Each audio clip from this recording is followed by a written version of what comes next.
anos de ensino médio que já estudou lei de Coulomb, que já estudou lei de Biot-Savart, que já estudou na química o decaimento beta do nêutron. Esse garoto tem tudo para eu poder explicar ele. Só que eu não sabia.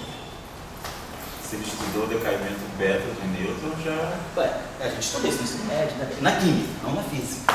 Na química. Mas não faz a conexão. Então, pois é, eu acho que esse garoto está pronto para entender essa noção. Que eu com esses dois eu não sei. Eu sei dizer o seguinte: tem escala, tem constante acoplamento, como você falou, tem simetria. Se eu me valer desses argumentos, eu tenho minha resposta. Mas eu não quero me valer desses argumentos. Eu quero dizer, vale sem essas armas. É a pura física. Pode ser até uma questão de semântica. Eu não sei. Eu estou dizendo, a gente está num debate aqui. Só que está sendo gravado. Mas é um debate. Eu estou dizendo, eu não sei. Lá no meu pré-vestibular, amanhã eu vou dar aula lá. Se eu tivesse que dar essa aula lá amanhã para eles, eu não saberia dar a resposta. Eu saberia só confundi-los. Mas você não saberia relacionar então neutrinos e eletromagnetismo. Sem falar de simetria, e sem falar de escala de interação, sem falar na grandeza das seções de choque, eu não saberia. Vou buscar saber. Espero que no ano que vem eu possa falar isso melhor. Mas não estou sendo sério, estou falando sinceramente. Assim, eu acho que é importante a gente saber a coisa da maneira mais rasa possível, porque para tudo existe uma explicação muito rasa, né? O resto é efeito especial que a gente vai botando daqui, botando dali. Mas assim, no âmago da questão, a pergunta é seca. Né? Relatividade, covariância de Lorentz, conservação da carga, são coisas tão sacrossantas para nós. Será que com esses dois elementos eu consigo transcender a separação das interações? Será que isso já não unifica? A pergunta do Dória é um pouco essa. Será que isso aí já não é suficiente para dizer o mundo já está unificado? A minha pergunta era histórica para saber em que momento aparece o que é essa interação fraca, que se aparece na química, tudo bem, mas em que momento a física começa a se... 1933, com o paper do Fermi, que foi aniquilado pela revista Science. O paper, em 1933, eu tenho esse artigo, acho que já mandei para muitos de vocês, está escrito em italiano, porque ele escreveu em inglês para publicar na Science. Só que a Science rechaçou, falou, isso é completamente fora da realidade. Essa foi a resposta. Esse trabalho é fora da realidade. Em 1933, aí Fermi, na hora que Fermi já era Fermi, ele traduziu o trabalho dele para o italiano e publicou nessa revista que depois virou Nova Ultimate, chamava Ricerca Pesquisa Científica, o nome da revista. O trabalho está lá, publicado em italiano, e o título do trabalho é Uma Nova Interação.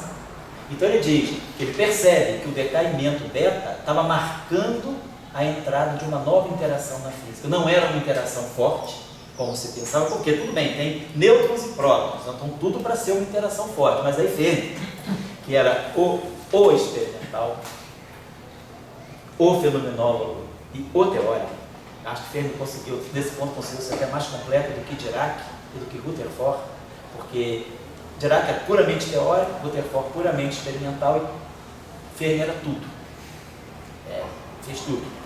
Então, nesse sentido, eu acho que ele era mais completo. Ele percebeu... Oi? Fez também a bomba atômica. Também. Então, ele é um cara completo. Ele sabia muita física experimental e muita física teórica. Ele praticamente que levantou o astral da física teórica na Itália, que estava embaixo desde Galileu. Então, Fermi, ele percebeu pela escala, ele falou, não, pessoal, Pauli, Vasco, todo mundo estava elaborando que eram processos nucleares fortes de uma outra natureza. Ele falou, não, é uma nova interação. Tanto foi novo para a comunidade que ele mandou para a revista Science.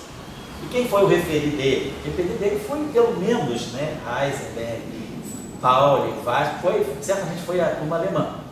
E o pessoal rechaçou, mas diz, não interessa. Não, o paper é fora da realidade. Completely out of reality. Ele traduziu o paper para o italiano e publicou nessa revista menor.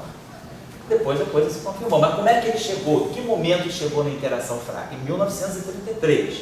Ele percebeu, isso é uma nova interação. E ele construiu a teoria.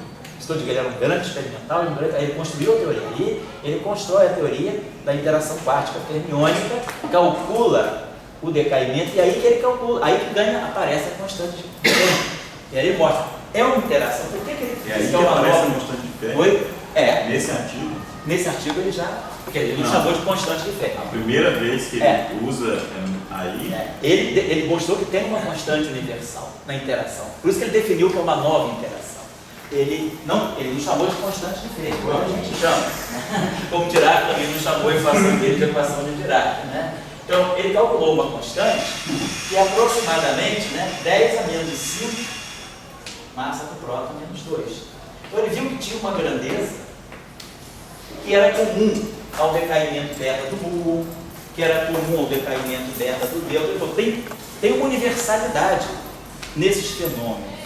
E com uma constante que é completamente diferente da constante de estrutura fina e completamente diferente da constante de estrutura, da constante de acoplamento da estrutura fina, da constante de estrutura fina e da constante de acoplamento forte, que já se sabia, os processos nucleares eram estudados desde Rutherford. Desde que ele descobriu o próton em 1919, ficou claro que tinha o próton, que deveria ter partículas neutras, que apareceu o nêutron depois em 1932, mas já se fazia física nuclear com uma constante de interação. Fermi, no trabalho dele, ele mostra como construir essa teoria e calcula. Justamente, ele constrói a teoria quântica de campos porque ele sabia muito o que é dele. Ele, quando Dirac lançou o trabalho da QED, ele logo aprendeu, ensinou em Roma e foi ensinar nos Estados Unidos. Em 1930, ele foi para Ann Arbor, em Michigan, deu um super curso de eletrodinâmica quântica lá, para os americanos. E ele então viu o paradigma da eletrodinâmica quântica, ele transferiu para aquilo que ele chamou de uma nova teoria, que era a teoria das interações fracas.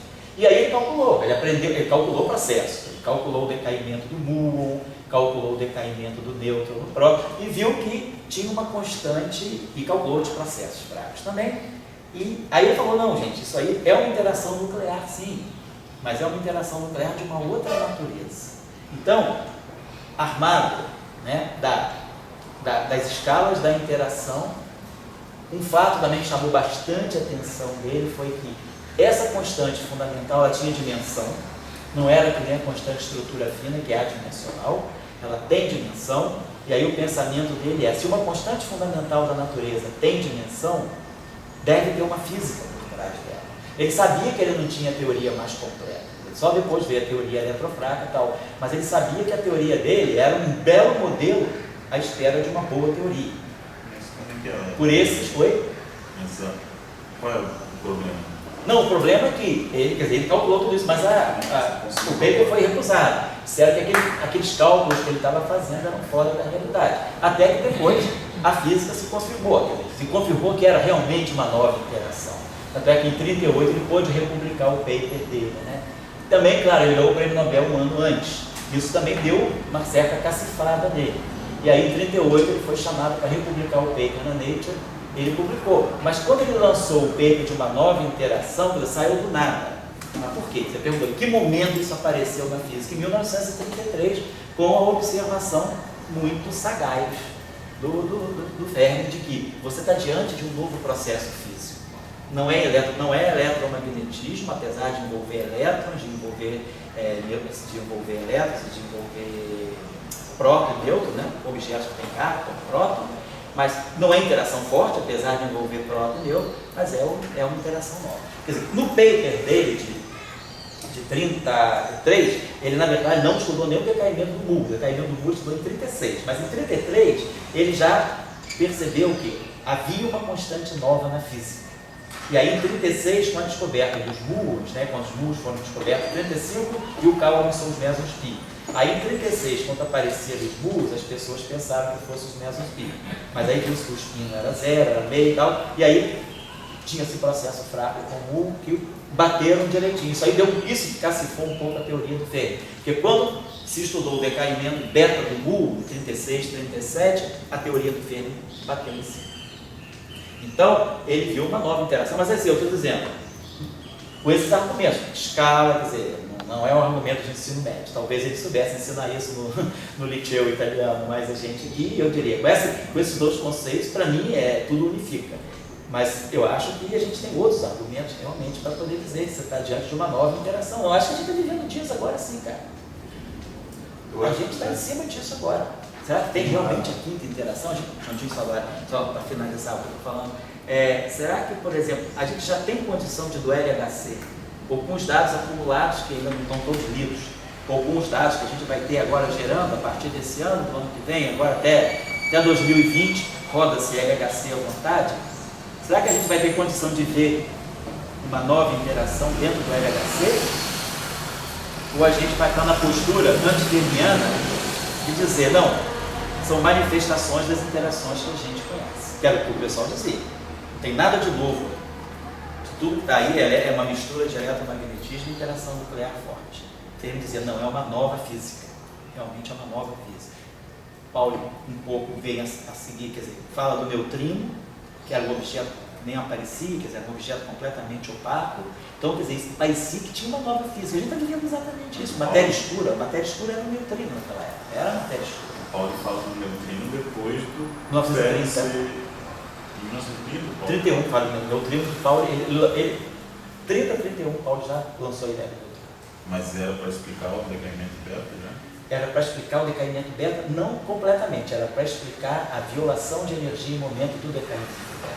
Porque quando o nêutron decai no próton e no elétron, que era o que se via, se o nêutron está em repouso, no referencial de repouso, você sabe determinar exatamente o momento e a energia do próton e do nêutron, do próton e do elétron emergente. O que acontecia é que o elétron não tinha um momento bem definido. Você fazia o decaimento beta, o elétron podia aparecer em várias configurações de momento diferentes, tinha uma cauda contínua. Então falou, poxa, se não está fixado, se eu sei o momento do nêutron, sei o momento do próton que eu consigo medir, e o momento do elétron não é menos o do próton, ele é em torno, mas ele pode ser vários valores em torno de menos o momento do próton, tem alguma coisa que está acontecendo, quer dizer, então tem alguma coisa carregando o momento que a gente não está tendo. A soma dos momentos tem que ser zero, mas o momento do elétron, mas o momento do próton é diferente de zero.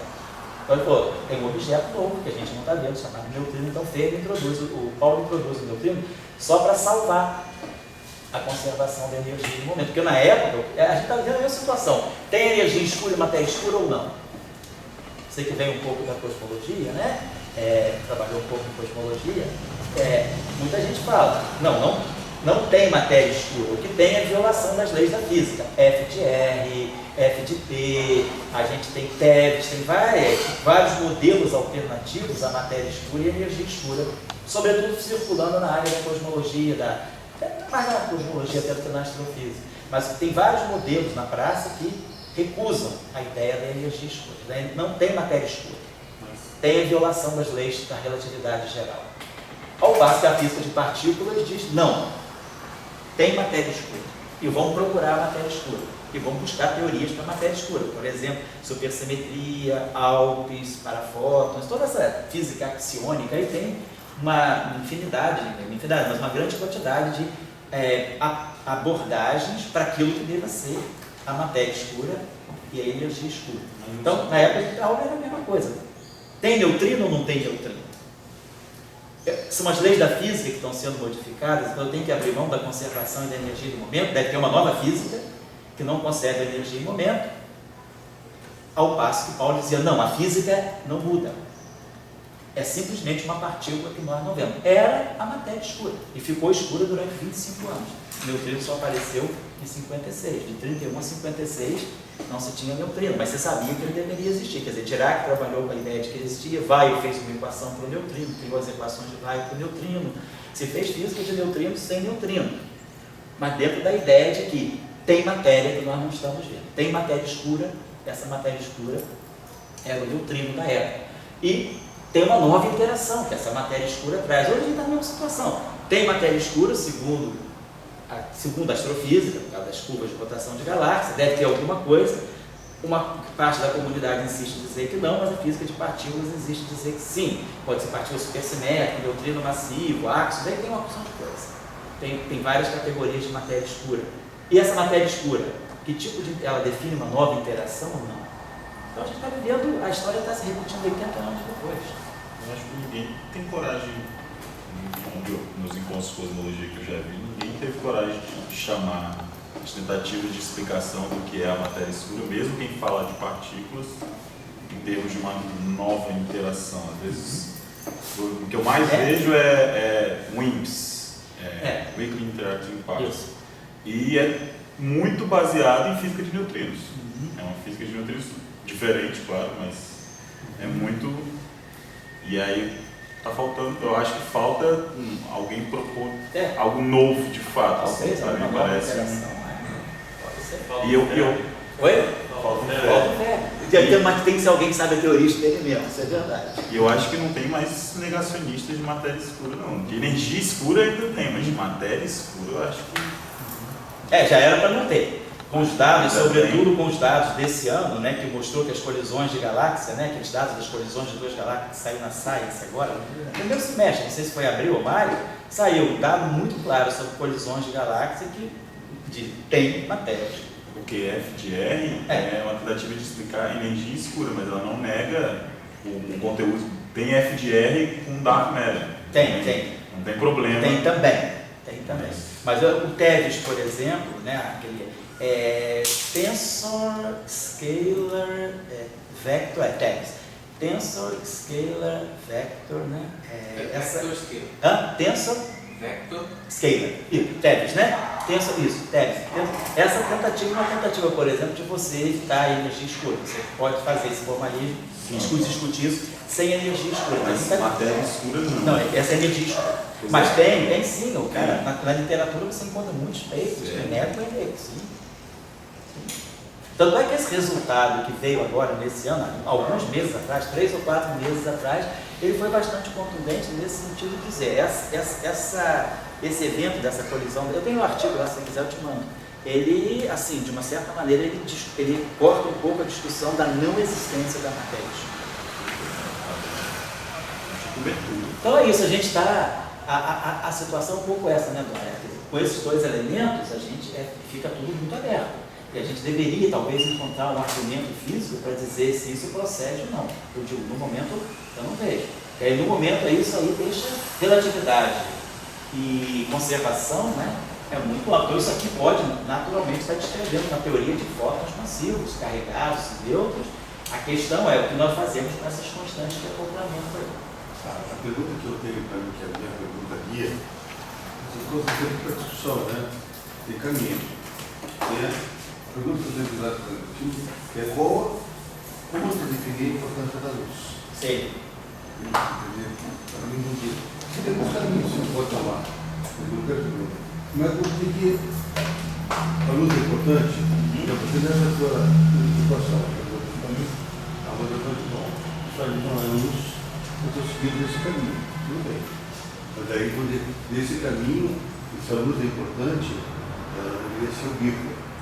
Aí você diz, bom, a luz não viva.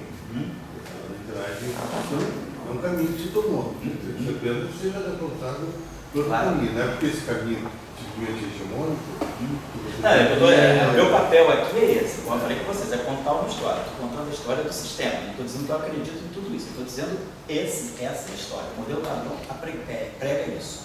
E se a pessoa também acredita que está errado, eu acho que todo mundo tem que A gente primeiro tem que saber para poder dizer que está errado. Né? Não adianta dizer que está errado sem compreender, porque senão você vira porra louca. Você tem que saber. Eu entendo perfeitamente o que está acontecendo, sou contra. Né? Se você diz, é uma coisa que eu não entendo, mas eu sou contra porque não é o que eu acho, pronto. Então eu acho isso. A gente tenta dar para vocês o que o sistema diz. É isso. Acredite se quiser. Outros acreditam se puder, que a gente nem pode acreditar. Mas tem gente que consegue, pode e consegue acreditar. Então eu digo, é isso. Não quer dizer que eu seja 100% favorável a isso, né? Eu fui educado dentro desses preceitos, né? Eu trago um pouco esses preceitos comigo, mas eu não estou dizendo que isso é verdade, não. Estou só dando os elementos para vocês pensarem e dizer, bom, eu não concordo com isso, eu gostaria de ir mais a fundo nisso. Então é isso, a situação é essa. O modelo padrão diz isso, claro. O modelo padrão nega veementemente que isso aqui possa ser o fóton. É isso que eu estou dizendo para vocês, por isso que eu estou dando esse ponto de vista. Para o modelo padrão, isso aqui é tudo menos o fóton. Ele nega que a luz é viva. Ele nega que a luz é viva. A luz para ele, esse é o ano internacional da luz, está em todo lugar, né, que é universal. Ele diz que não, existem objetos que não interagem diretamente com a luz. Que o neutrino não interage com a luz é outra coisa. mas que o neutrino interage diretamente com a luz, ele diz claramente, está ali dizendo, está aqui. Você constrói uma combinação ortogonal para dizer que o fóton é tudo menos aquilo. Essa é que é a ideia. Isso que quer dizer, é seco, é isso aí. Depois, claro, tem o mecanismo de Higgs e a questão da massa. Aqui, só desculpa, quando você disse negou, você já pode ter bom. Com essa ligação que você botou no ortogonal, já dá para dizer que não vai ter foto auto-interagente no modelo da boca. Não, isso eu não digo não. Isso não, isso aí não está proibido aí. A auto-interação de fóton pode aparecer. Isso aí, o que está é a questão da distância. O que está, assim, pintando aí, em flash aí, é a não interação com o objeto negro. Tem que ter carga para ter interação direta com o fóton. É isso que está pintando aqui. Agora, será que isso aqui proíbe a auto-interação dos fótons? Vamos dizer, a construção aqui, a teoria eletrofraca, ela não propõe a auto-interação dos fótons. Não propõe. Os fótons continuam sem auto-interagir. O fóton não interage com o Z0, o fóton não interage com o bóson de Higgs, o fóton não interage com os neutrinos. Nós temos vértices. Agora, tem uma coisa interessante que o eletromagnetismo, já não vou mostrar aqui, mas eu mostrei em alguns outros cursos nossos, é que o eletromagnetismo herda da teoria eletrofraca que vem da auto-interação. Então, quer dizer, tem um aspecto que o eletromagnetismo não dá fótons interagentes, mas tem efeitos dentro do eletromagnetismo que só são compreendidos dentro do eletromagnetismo se nós formos olhar o eletromagnetismo na sua origem eletrofrágica e virmos que tem auto-interação. Dentro da teoria eletrofrágica, o que está em auto-interação? O que está em auto-interação são os bósons da interação do setor SO2. Então, nós temos as interações nas constantes de estrutura de SO2, né, ABC. Aqui a gente tem Bmi, né, Bmi-A. Alguma coisa assim, Bmi. Aqui a gente tem Bmi-C e aqui a gente tem Bmi-B e Bmi-C. Então, nós temos esse trivértice. Isso é a auto-interação dos bósons intermediários de SO2. E depois nós temos a outra auto-interação, que é Bmi-A, Bmi-B, Bmi-A, Bmi-B. Interação quártica. Então eu tenho 3 bósons de SO2 auto-interagindo e 4 bósons com auto-interação. Isso eu não tenho no eletromagnetismo. Só que aqui o Bmi3 entra. Então, o fóton, eu posso escrever o fóton em termos de Bmi, quer dizer, eu posso escrever o Bmi3 em termos de fóton e de, licença, deixa eu apagar aqui. Você note, deixa eu botar aqui só porque pode ajudar. Você note que isso faz parte da nossa discussão, tá? Vamos lá. Se nós estamos dizendo que o Ami, vou colocar assim, o Ami é um cosseno de θ, vamos colocar assim, um cosseno de θ y mais um seno de θ, onde está o menos, não, menos é esse, então é assim, perdão. Cosseno de θ, M3, e mais um seno de θ, Y. Não significa que eu fiz uma. Esse cosseno de θ. Seno de θ eu estou colocando só como elemento de parametrização. Na verdade, θ é um arco tangente de, sei lá, G' sobre 2G, né? Isso aqui é função de G e G'. Só colocando o padrão que a gente usa para fazer a transformação ortogonal, né? A transformação SO2 no espaço dos campos. O Zmi, que é esse aqui, ele é o cosseno de θ. O Bmi3 é esse aqui, então é esse aqui, o Bmi3, o G' está ligado ao cosseno de θ. Então, aqui é menos seno de θ, seno de θ é esse aqui. Então, menos seno de θ é Bmi3.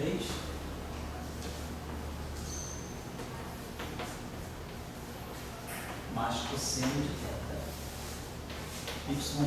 Então, essa matriz aqui é uma matriz cosseno, seno, menos seno, cosseno. esse cara vezes esse também não sendo quociente. Então, tá certo, o produto é a coisa ortogonal, né? Tá certo, né? Esse aqui vai dar esse y não tá certo. Vamos fizer o produto escalar, esse aqui vai dar menos seno cosseno, esse aqui vai dar mais seno cosseno, né? Esse aqui vai ficar... Tá joia. Então, as duas combinações ortogonais. Então, esse... a gente pode, então, agora inverter esse sistema. Eu posso escrever aqui, dessa matriz aqui é cosseno, seno, menos seno, cosseno, invertendo é só tirar o transposto dela, né? Então, o nosso BN3, por exemplo, só para colocar aqui, né? O nosso BN3 vai ser o transposto dela. Então, vai ser cosseno ami menos seno zenito. Então, eu consigo escrever esse. Então, naquilo que é a autointeração de Young-Mills, SO2, o fóton está presente. Está dentro do BN3. Então, a estrutura não abeliana está carregando ele.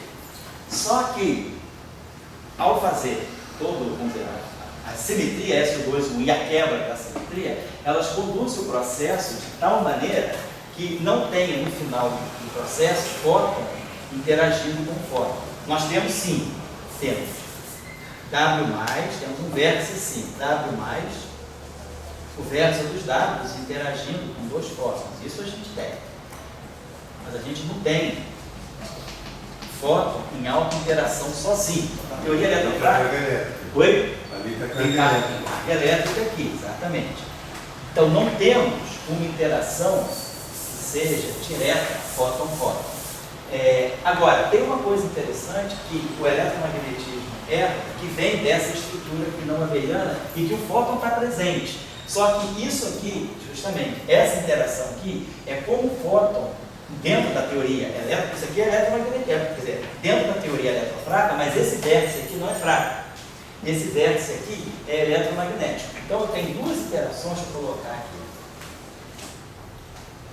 Essa interação aqui é eletromagnética, aqui aparece o E, e essa interação aqui é eletromagnética, aqui aparece o E2, fóton, W+, W-. Aí você fala, mas e a interação fraca do W+, W-? A interação fraca do W+, W- vai aparecer com o Z0.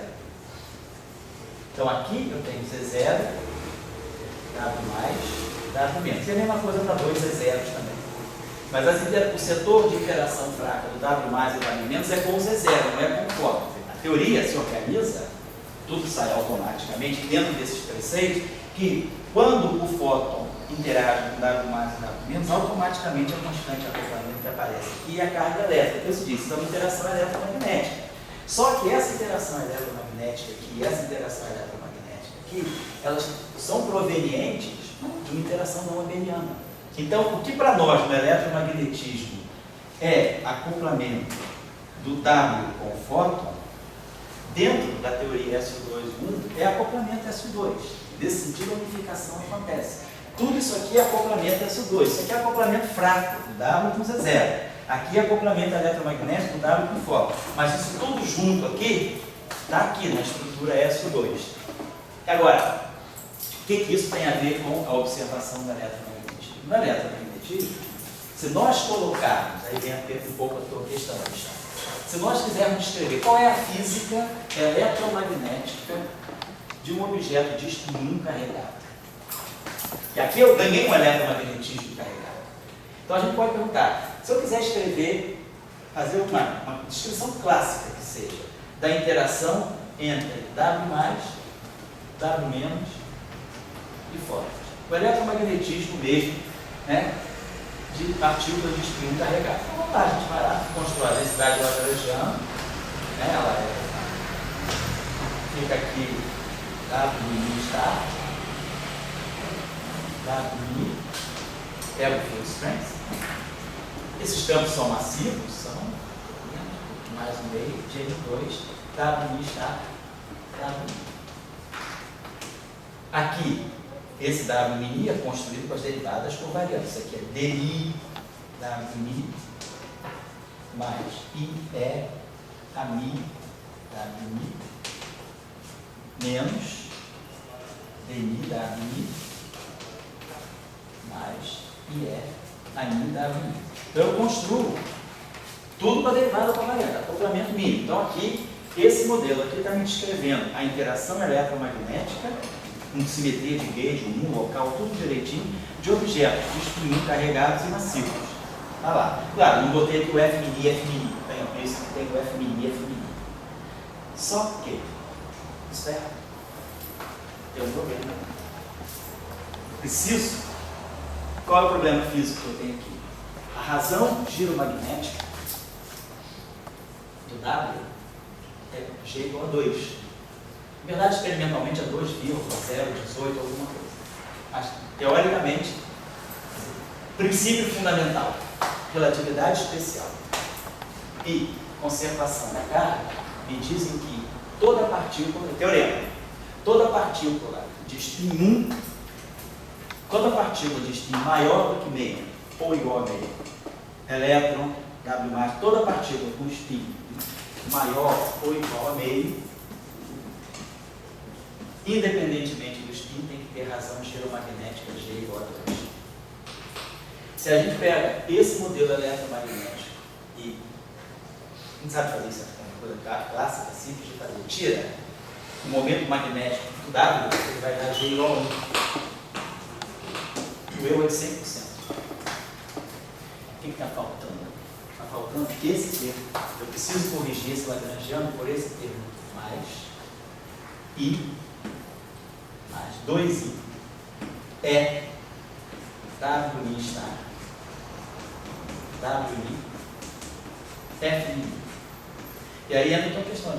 Esse acoplamento aqui é um acoplamento direto do fóton com objetos de spin carregados, mas não é acoplamento mínimo. Esse acoplamento aqui está fora completamente da categoria de acoplamento mínimo. O acoplamento mínimo está aqui.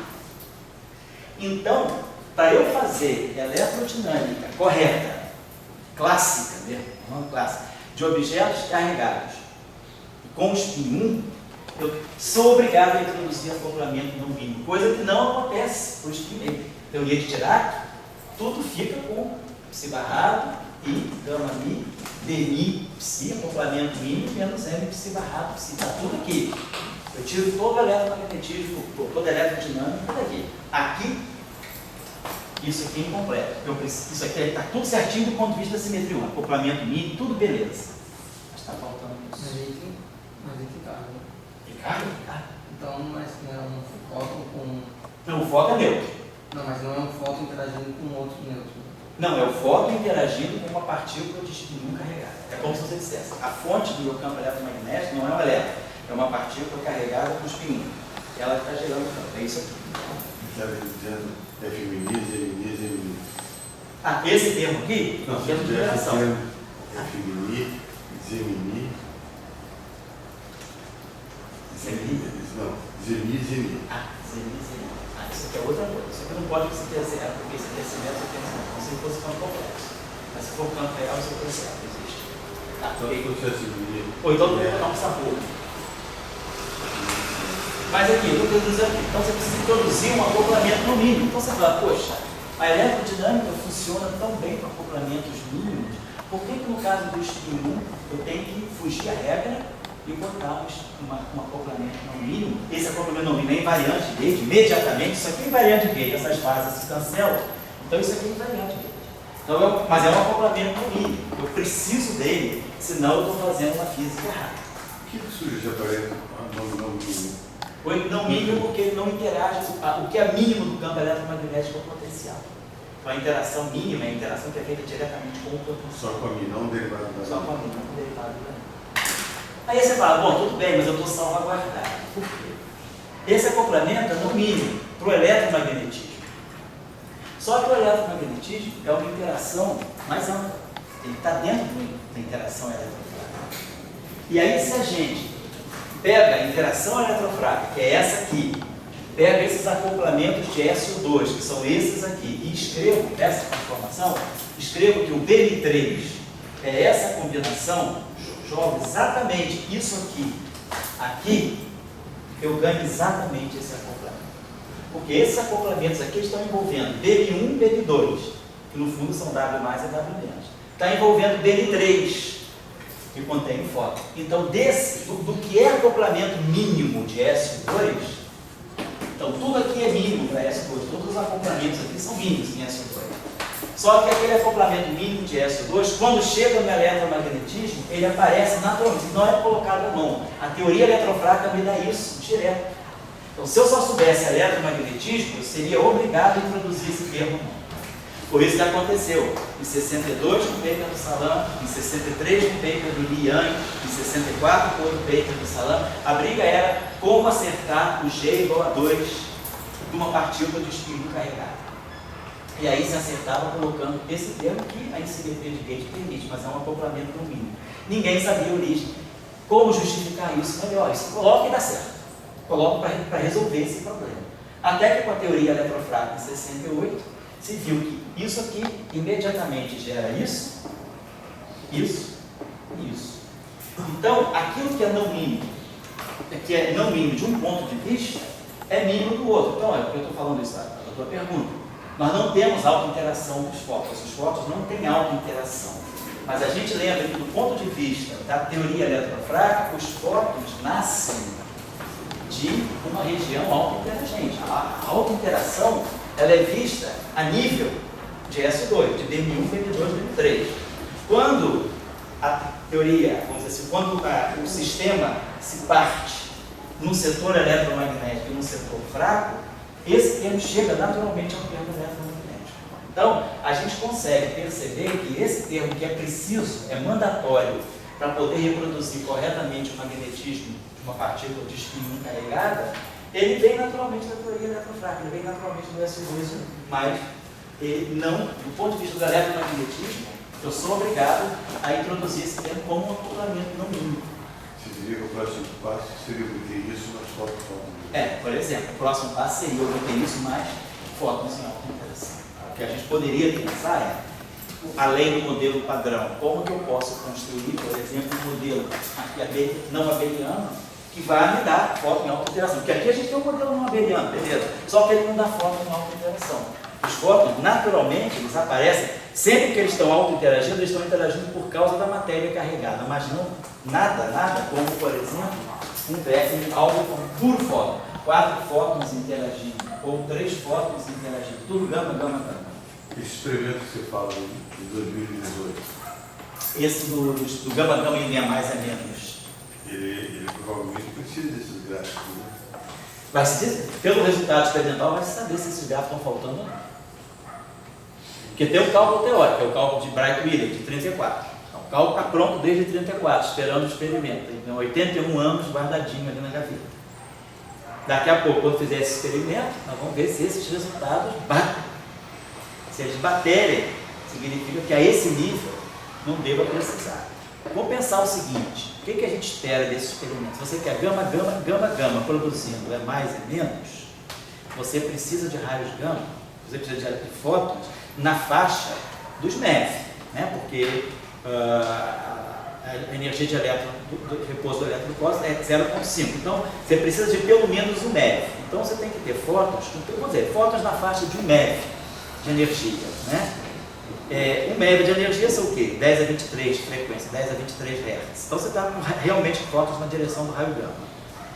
A questão é, com essa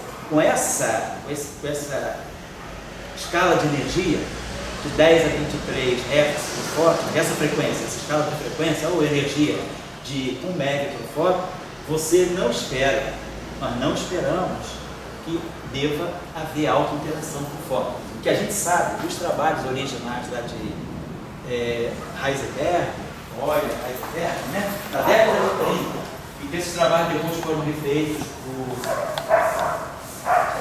Schwinger e também por Adler, na década de 50, 60, o que a gente espera é que a auto-interação de fóton é possível sim, desde que a gente tenha campos elétricos envolvidos na faixa daquele campo elétrico crítico, que se chama justamente campos elétricos de Schwinger, né? Que é M2, massa do elétron, velocidade da luz, pH cortada. Então esse campo aqui dá na faixa de 10 a 17 volts por metro. E o campo magnético correspondente na faixa de 10 a 9 Tesla. Então você espera que para campos magnéticos desse porte, que para campos elétricos daquele porte, a autointeração dos fótons já seja necessária. Mas isso aqui é uma relação de intensidade de campo, não de frequência. Se sabe que também na região dos 10 a 22, 10 a 23 Hz, não se espera, quer dizer, ninguém está dizendo que o fóton não auto-interage. O que está dizendo é que nessa região você não deve ter, você não deve ter sensibilidade para perceber a auto-interação do fóton. Tem vários experimentos buscando a auto-interação do fóton. O experimento do PVLAS na Itália, o experimento do LSW na Alemanha, tem experimentos também no Japão, tentando buscar, tem o pessoal que trabalha com Gamma Ray Bursts também, tenta buscar padrões de auto-interação para o fóton. Só que a gente acha que, quer dizer, o que se sabe da literatura, é que a auto-interação dos fótons, que ela vai acontecer, não é à toa que está se procurando, mas ela deve acontecer numa região bastante acima desse processo que a gente chama de Bright Wheeler. Esse Bright Wheeler vai fazer gama para ir em mais e menos. Então esse processo aqui vai envolver fótons na faixa, na região dos MeV, um pouquinho mais, né? Porque você precisa produzir pelo menos um par de elétron positivo com uma certa energia cinética, vamos dizer, na faixa dos MeV. Então, com esse processo aqui, você não espera perceber a interação dos fótons. Mas vamos dizer, a seção de choque está calculada, esse processo está muito bem calculado, teoricamente. Ele foi ameaçado há uns 4 anos atrás, um grupo de japoneses mostrou que tinha erro nesse cálculo. Depois, o trabalho japonês foi revisto e quem errou foram os japoneses erraram, esqueceram de colocar. Erraram, o erro deles foi em teoria da renormalização. Então, o trabalho do Bright Wheeler resistiu ao tempo. O que eles calcularam de seção de choque para esse processo está correto, teoricamente. Os supercomputadores que fizeram o cálculo, bateu. Os japoneses, mesmo usando o computador, erraram. Erraram porque eles erraram no procedimento de renormalização. Não foi o erro de cálculo, foi o erro de procedimento. E aí, refez esse trabalho usando, e está tudo certinho. Bom, agora vai fazer a experiência. O quanto o experimento vai divergir do resultado. Então, se esse experimento ficar bem em cima do resultado, bem dentro da faixa de erro, né, da margem de incerteza do experimento, significa que para esse processo a autointeração não é importante. Agora, desvios desse processo podem estar indicando que a gente está faltando a autointeração. Bom, do que se sabe hoje, o que se espera é que a autointeração ela ocorra nesse regime de campos e no regime de frequência 10 a 25, 10 a 26 Hz. Porém, pode ser que esse processo aqui venha a revelar uma situação que realmente você precisa considerar a alteração de fóton. Então, nada impede, que está aqui, a gente teria que estender a teoria SO2U para poder obter a alteração de fóton. Ela não dá, ela poderia dar. Você olha para cá e fala, poxa, o fóton está aqui dentro do BM3, o fóton está aqui dentro do BM3, o fóton está aqui dentro do BM3. Será que tem uma magia tal que no final de tudo os 3 fótons e os 3. Esse aqui desaparece, fóton, desaparece? Qual é a magia que está acontecendo na teoria SO2U que faz com que isso desapareça? Então, desaparece por causa da simetria SO2U. Se você fizesse, talvez, a unificação de outro grupo, não desaparecesse. Então, é um jogo, mas é por causa da simetria SO2. Então, o que a gente está dizendo é isso, é que nada impede que a gente possa ter auto-interação. O que a gente está dizendo aqui agora é que, estou colocando para vocês o que se vende, né, no mercado do modelo padrão. No mercado do modelo padrão, você vende que o fóton não pode interagir com o neutrino diretamente. A interação fóton-neutrino é uma interação muito pequena, feita por processos virtuais. Bom, eu vou ter que acabar a aula hoje às 6h30, já estou acabando. Ponto agora. O que a gente tem que fazer para levar a questão mais em frente? Aqui eu tenho BM3.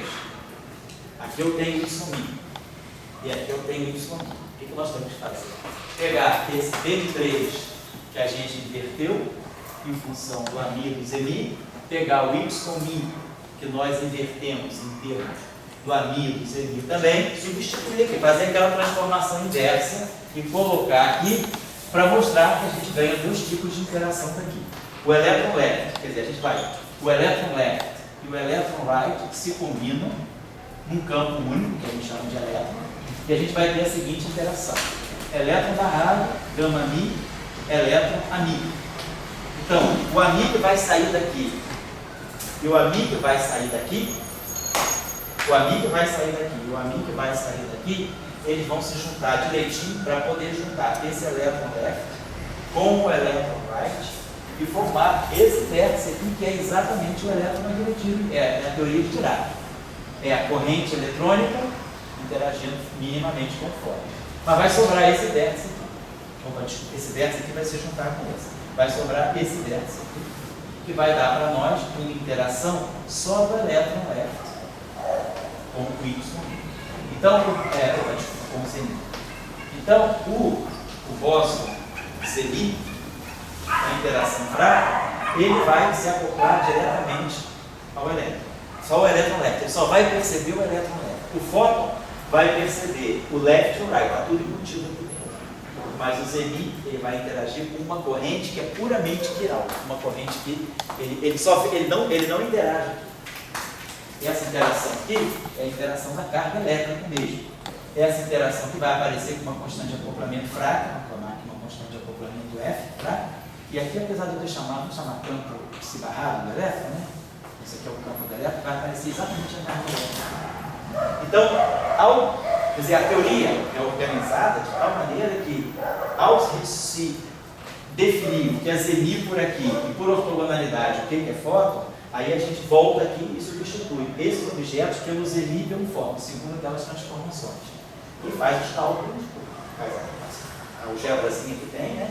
E vê que o setor left e o setor right se somam para interagir com o fóton, dando a interação típica eletromagnética, e o left sobra para interagir com o Zemi. Então o Zemi ele só pega a corrente left, por isso que quebra a paridade, porque o Zemi ele só vê a interação left, ele não vê o elétron right. Quem vê o elétron left e o elétron right é o fóton. Certo? Então, isso aí fecha um pouco essa primeira visão. Na próxima aula, nós vamos trazer o mecanismo de Higgs para ver como, pelas massas, a gente pode chegar aos mesmos resultados. Pela carga, separadamente, e pela massa. E aí depois, o que isso pode nos sugerir da relação entre carga e massa, por exemplo. Certo? Então, essa é, vamos dizer assim, a mesma proposta, né, de se compreender o eletromagnetismo pelo lado da carga ou pelo lado da massa. Bom? Só a composição do B com o Y. Ali. Tá. Interpretando como se fosse um vetor. Né? Isso. Tá. Associado, como são associados com simetrias diferentes. Isso, que são ortogonais. São ortogonais. Mas porque não tem nada que os misture. A simetria SO2 nunca toca no YI. E a simetria do YI, a simetria nunca toca no BI. Então, são campos que não se misturam com transformações. Por isso que eles são considerados ortogonais. Considerando isso, levamos muito a considerar que a Mi é ortogonal a Zemi. Porque é uma base ortogonal, então se você considera que Y é ortogonal a B, A é ortogonal a Z. Isso. Isso. Você fez uma mudança, exatamente. Você fez uma transformação típica de SO2. Você passou desse sistema de coordenadas para esse sistema de coordenadas. Aí tem A aqui é DL3, YI, aqui é o ZI. O que isso significa dizer que o fóton não tem nada a ver com o Z? Fóton, amigo, né? Não tem nada a ver com o Z. Isso significa, quer dizer, do ponto de vista da álgebra linear, que eles são objetos ortogonais. Do ponto de vista do lagrangiano, da física, significa não tem nenhum vértice, não tem nenhum termo do lagrangiano que no mesmo tempo apareça o A e o Z. O A e o Z nunca aparecem juntos em termo nenhum. Isso significa que a física deles nunca se mistura. Mas isso é, no fundo, quer dizer, mas esse é aceito porque não se vê, porque não tem nada matematicamente ou fisicamente, algo da física que aí, né? Consequência da simetria. O A aparece com Z. Consequência da simetria. Não, a simetria, você considerar que as simetrias são totalmente distintas uma da outra, implica isso, né? Isso. Mas aí, estou dizendo assim, por exemplo, você considera que eles são ortogonais, mas você está imaginando que aí quando você faz uma mudança de base, os outros são ortogonais. Mas no começo ali, D e Y tem a ver com cargas, né? E A simetrias. Duas simetrias já tem a ver com partículas. Isso. Não, eu sei, mas você está estendendo a mesma ideia de ortogonalidade de um para outro. Só isso, você está mantendo. Estou mantendo. Estou fazendo uma mudança de base ortogonal. Porque eu estou dizendo que. Mas é totalmente equivalente você trocar uma ideia de ortogonalidade de simetrias para uma ortogonalidade de partículas. Bom, cara, isso é física. A gente tem que sujar a mão uma certa hora. A gente está misturando, quer dizer, do ponto não tem nenhum erro de álgebra linear nesse processo. E, fisicamente, o que a gente está dizendo é que, se esse campo é ortogonal a esse, em nenhum momento você vai poder ter termos desse tipo numa Lagrangiana. Não tem nenhum vértice que acopla. O A sempre vai se acoplar com a parte de carga elétrica e o Z vai se acoplar com a parte fraca. Quer dizer, o campo Z ele fica eminentemente no setor de interação fraca.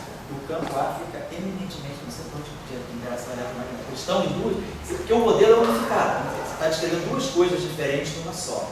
Mas quando você refaz a interpretação, sai da base SO2 1 e vai para a base W+, W-, AMI e ZMI, o AMI migra só para o setor eletromagnético e o ZMI migra só para o setor fraco. Você consegue misturar W com A, mas não Z com A, porque o W tem carga. Então, pela carga, eles chegam fora. Mas o Z é neutro. Então, mantendo essa ideia que não parece ser muito simpática, né? De que objetos neutros não interagem com o fóton, mas mantendo esse ponto de vista, o ZMI não interage com o fóton. Então, essa ideia proibir um vértice assim ligado no outro. Isso, exato. Você não vai ter isso. Você não vai ter isso. Você não vai ter um vértice em que apareça um A pelo menos em dois E's ou dois A's, não sei. O A e o Z nunca vão aparecer no mesmo vértice. Podem aparecer sim. Claro, você pode ter algum tipo de interação. Não, filho de Chico, não é o bico. Isso, não é o bico por isso. O fóton não está em todo lugar. Você pode ter algo assim. Z0, Z0, por exemplo, você pode ter um espalhamento de Z0 produzindo fótons. Aí sim, fótons de altíssima frequência. Pode ter, você pode ter. Espalhamento, ele tem, né? Claro, no LHC você tem um monte de fóton produzido assim. A questão até às vezes é limpar esse background desses fótons. Mas essas interações aqui não são diretas. São interações que são mediadas por processos virtuais. Aí é uma outra categoria de processo em teoria quântica de campo, certo? Quando a gente está dizendo que não está presente, anula a Lagrangiana. Então, um exemplo de simetria aqui daria, digamos, um Y e um B que não fossem ortogonais. Sei. Que não fossem assim, totalmente independentes.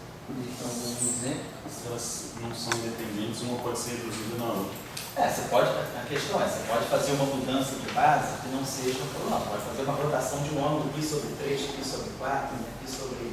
Não, sobre já no B e no Y, né? Pois é. Não, B tem que ser ortogonais.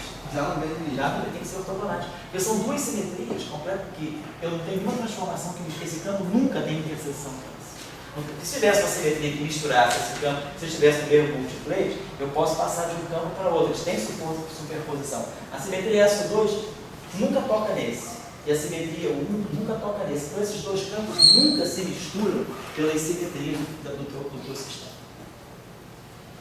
Por isso que você tem um produto cartesiano. Você tem SO2 próximo. Isso aqui é ortogonalidade. Mas aí no fim não junta os dois para dar um outro né? Mas aí é uma soma direta. É uma combinação linear. Não é um produto de grupos. Aqui é um produto de grupos. Tá? Mas os campos estão na álgebra. E as álgebras são espaços lineares, eles se somam. Então você pode fazer combinação linear dos campos e você fazer combinação linear dos campos sem violar isso aqui. Esses dois campos aqui, justamente fazendo uma combinação linear deles dois para poder trabalhar com esse cara. Esse cara aqui é uma combinação linear deles dois. O que eu estou dizendo é que você, nada te impede de escrever um objeto com uma combinação de dois objetos ortogonais. Mas o que é fundamental é você propor a ortogonalidade deles com base na simetria. Isso aqui é fundamental. O ponto é, se você tem produto cartesiano, significa que os campos das diferentes simetrias são todos ortogonais. Senão não seria produto cartesiano. Isso, uma coisa. Tudo bem que esse gráfico não dá para entender, mas esse D e esse Y vem de A, esse Z, já tem uma interpretação, o AMI tem interpretação de partícula e o Z também, né? Que aí, por exemplo, só matematicamente, que espaço seria esse que a gente mistura esses, como se fossem vetores equivalentes, que estão no mesmo espaço, B e Z, esse aqui, que tipo de espaço seria esse matematicamente? Que mistura um Z com um B, ou um A com um Y? Que mistura o B com o Y. Não, o B com Y tudo bem, porque eu sei que os dois têm a ver com Yang-Mills. Mas a Mi e Zeni, eu estou pensando como partícula, né? São campos que vão estar interpretados como partículas. Mas eu estou falando só se tem algum sentido falar do espaço que esses caras estão aí. Matematicamente, a pessoa botou isso daí, mas não estamos falando que espaço estamos. Não estamos em 3, né? Não estamos falando de nada disso, estamos só desenhando se é só uma interpretação ou tem entendeu? Ou tem uma álgebra. Não, eles são campos. Dá para criar um espaço, daí abarcando os 4. Tá? Fez a tua pergunta? Então, esses campos aqui são campos que estão atuando no espaço de campos. Então, onde é que os campos atuam? Tá? Tem duas aqui. Se o campo é clássico e se o campo é quântico. Se esses campos aqui são clássicos, eles são simplesmente onde eles estão definidos? No espaço Minkowski. São campos, são funções das coordenadas do espaço Minkowski que satisfazem certas equações de ordem, interpretação clássica. Se eles são campos quânticos, eles já não são mais funções, né, determinadas por uma equação de onda no espaço Minkowski. Eles são operadores de campo que vão atuar no espaço de Hilbert de estado. Então, esses objetos aqui na teoria quântica de campo são espaços de operadores que atuam em espaços de Hilbert de estados, ou espaço de Hilbert, espaço positivo definido. Se eles são campos clássicos, eles são simplesmente função das coordenadas do espaço do Minkowski que satisfazem certas equações de campo, dni, f mini, mais blá blá blá, igual uma corrente. São as equações de Maxwell e as equações de Euler, satisfazem as equações de Mas Maxwell. se você quantiza um, quantiza o outro. Quantiza os dois? Não, se eu tiver feito um exemplo que mantinha os campos eletromagnéticos como clássico. Pode ser. E quantizava só, não era aula de mecânica clássica, mas semi-quântico. Vai fazer uma coisa sem quântica. Você pode pensar o seguinte: quando é que você vai quantizar o campo do fóton? Quando é que você precisa? Quando é que você pode tratar o fóton como uma função de onda ou o fóton por um campo? Quando é que você vai precisar quantizar o fóton? O fóton vai ter caráter, tem um campo que cria e destrói o fóton. Quando você estiver trabalhando com esse fóton, vai estar interagindo com algum tipo de sistema em que o comprimento desse onda desse fóton seja menor do que o comprimento de onda de cômputo típico do sistema com o qual ele interage. A questão é, você vai fazer mecânica quântica ou teoria quântica de campo? Então, aí você tem que ter parâmetros disso para comparar. Quando é que eu vou tratar o ZMI como um campo quântico? Se eu estiver trabalhando no regime de energia da física atômica, elétrons-volts, 13,6 elétrons-volts, alguns keVs, esse campo ZMI não precisa ser quantizado. Mas se eu agora estou fazendo experimentos de espalhamento na faixa do GeV, eu já tenho. Eu já vou olhar para esse campo como um campo quântico. Então vai depender do que esse campo, quer dizer, se você quantiza ou não um sistema, depende da física que você quer fazer. Né? Quando é que você quantiza o elétron? Tem que estar mais microscópio, mas. Pois vai ser muito fácil. Energias mais altas. Microscópio é o quê? 10 a menos 10, 10 a menos 15. Na equação de Dirac, você disse que quando está na equação de Dirac, você não quantizou, né? Mas quando você vai além. Quando você está na equação de Schrödinger, por que você está quantizando? Por que você não pega o elétron e diz que a dinâmica do elétron é dp dt igual a força eletromagnética? Se eu colocar o elétron no campo eletromagnético externo, por que você usa a equação de Schrödinger e não usa as leis de Newton ou não usa a mecânica quântica relativista? Né? Isso eu vou dizer aqui, D2xv, Etel2, né? Você não faz isso.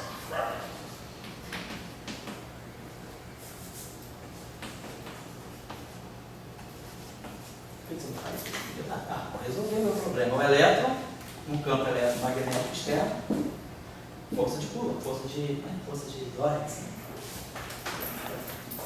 Por que você não faz isso? Por que você faz isso quando você vai estudar? Por quê? Por que às vezes você faz isso? Por que às vezes você faz isso?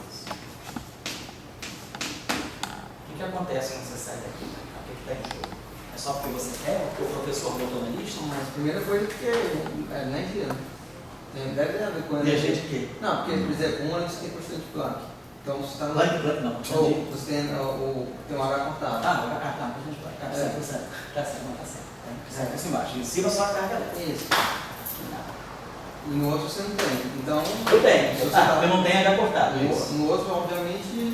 Mas não sei, não, isso é olhar na tabela. Eu quero saber o seguinte: qual é o parâmetro físico? Entendeu? Esse problema, se eu tiver que resolver, eu vou resolver assim, assim, ou então assim.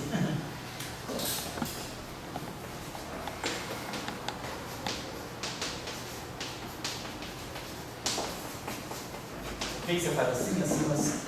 Está em jogo. Esse é o problema ali. Quer dizer, eu vou quantizar o campo do elétron, o campo do fóton, por quê? Em que situações? Ou eu vou quantizar o campo do Zeni, por quê? Em que situações? Você pode quantizar ou não, depende do problema. Certos momentos você tem que, certos momentos você não precisa. Vai depender de você. Quer dizer, aqui você vai olhar o quê? Você tem um campo magnético externo. Você tem um raio de síncrono. Se o raio de síncrono desse campo magnético externo, que depende da carga, que depende do campo magnético, que depende da massa do elétron, você vai ter esse parâmetro. Você tem um parâmetro de raio de síncrono. Se esse raio de síncrono for menor do que o comprimento de onda de cômputo do elétron, você não pode usar no tempo clássico. Você tem parâmetros, né? Você tem que dizer, são as escalas. Você vai dizer, não, esse problema eu tenho que usar. Se a velocidade do elétron for baixa, eu posso usar isso aqui. Mas se for um elétron relativista, eu tenho que usar esse. E se o elétron for relativista e o campo magnético for forte o suficiente para dar um raio de círculo abaixo do comprimento de onda de cômputo do elétron, vai dar sempre tirar. Tá aqui. A gente vai ter que fazer uma coisa ou outra. Então, vai depender da situação. Aqui é a mesma coisa. Quando é que eu preciso quantizar esse campo? Quando ele pode ser campo clássico ou não? E esse aqui, quando ele pode ser campo clássico ou não? Aí você que vai escolher, dependendo da situação física, se trata o campo classicamente ou quanticamente. Vai depender do problema, da situação. Aí é caso a caso. Claro, num curso de teoria quântica de campo, você nunca vai usar isso. É isso. Você sabe, se o professor é analista, você já sabe que você vai ter que fazer gráfico de time. Agora, se você tiver na prova de, sei lá, colocar o curso para Princeton, aí o professor veio embora lá na prova, calcular a dinâmica de um elétron no campo magnético de uma magnetar. O que você vai fazer? Você vai usar gráfico de Feynman? Vai usar teoria de corda?